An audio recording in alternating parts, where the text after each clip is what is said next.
എല്ലാ ദിവസവും രാവിലെ സങ്കീർത്തനങ്ങൾ കേൾക്കുന്നതിനായും മറ്റുള്ളവരിലേക്ക് എത്തിക്കുന്നതിനായും ഈ ചാനൽ സബ്സ്ക്രൈബ് ചെയ്യുക.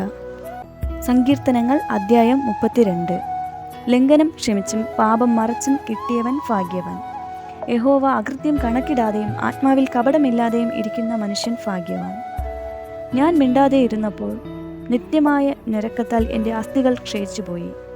രാവും പകലും നിന്റെ കൈ എൻ്റെ മേൽ ഭാരമായിരുന്നു. എൻ്റെ മജ്ജ വേനൽക്കാലത്തിലെ ഉഷ്ണത്താൽ എന്ന പോലെ വറ്റിപ്പോയി. ഞാൻ എൻ്റെ പാപം നിന്നോട് അറിയിച്ചു, എൻ്റെ അകൃത്യം മറച്ചതുമില്ല. എൻ്റെ ലംഘനങ്ങളെ യഹോവയോട് ഏറ്റുപറയും എന്ന് ഞാൻ പറഞ്ഞു. അപ്പോൾ നീ എൻ്റെ പാപത്തിൻ്റെ കുറ്റം ക്ഷമിച്ചു തന്നു. ഇത് നിമിത്തം ഓരോ ഭക്തനും കണ്ടെത്താവുന്ന കാലത്ത് നിന്നോട് പ്രാർത്ഥിക്കും. പെരുവെള്ളം കവിഞ്ഞു വരുമ്പോൾ അത് അവൻ്റെ അടുക്കലോളം എത്തുകയില്ല. നീ എനിക്ക് മറവിടമാകുന്നു. നീ എന്നെ കഷ്ടത്തിൽ നിന്ന് സൂക്ഷിക്കും. രക്ഷയുടെ ഉല്ലാസഘോഷം കൊണ്ട് നീ എന്നെ ചുറ്റിക്കൊള്ളും. ഞാൻ നിന്നെ ഉപദേശിച്ച് നടക്കേണ്ടുന്ന വഴി നിനക്ക് കാണിച്ചു തരും. ഞാൻ നിന്റെ മേൽ ദൃഷ്ടി വെച്ച് നിനക്ക് ആലോചന പറഞ്ഞു തരും.